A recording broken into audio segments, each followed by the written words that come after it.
سامعین ناظرین، infection control society آپ کی صحت کے لیے، آپ کی آگاہی کے لیے مضامین آسان زبان میں آپ کی سماعت کے لیے پیش کرتی ہے، جس سے آپ فائدہ اٹھا کر اپنی صحت کو، اپنے فیملی کی صحت کو بہتر رکھ سکتے ہیں۔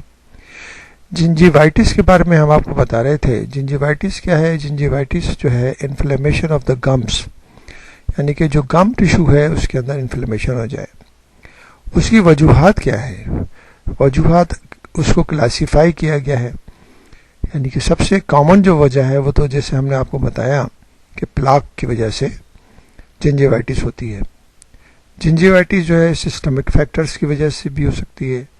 جنجیوائٹس کے اندر میڈیکیشن کا بھی دخل ہو سکتا ہے، یا میل نیوٹریشن یعنی کہ خوراک کی کمی کی وجہ سے بھی جنجیوائٹس ہو سکتی ہے۔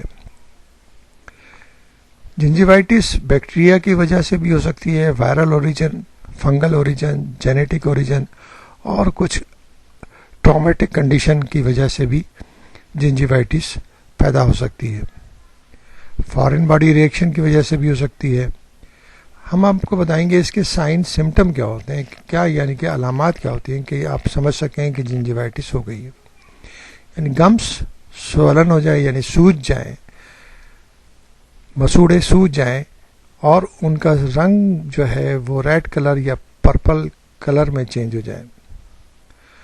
گمس میں درد محسوس ہو، اور جو بھی اس کو ٹچ کرے اس کے اندر جو ہے نا تکلیف محسوس ہو۔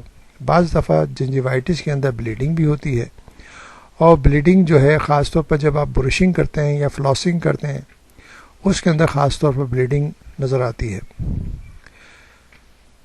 سب سے اہم چیز جو ہے، اگر جنجیوائٹس ہو، اگر مسوڑے خراب ہوں گے تو آپ کی سانس کے اندر بدبو پیدا ہو جائے گی، اور وہ بدبو دوسرے جو قریب بیٹھے ہوئے لوگ ہوتے ہیں وہ بھی محسوس کر سکیں گے، جو کہ ایک بہت ہی ناگوار سی کنڈیشن ہے کہ آپ کے ساتھ بیٹھے ہوئے لوگ آپ کو اچھا محسوس نہ کریں کہ آپ کے منہ سے اسمیل آ رہی ہے۔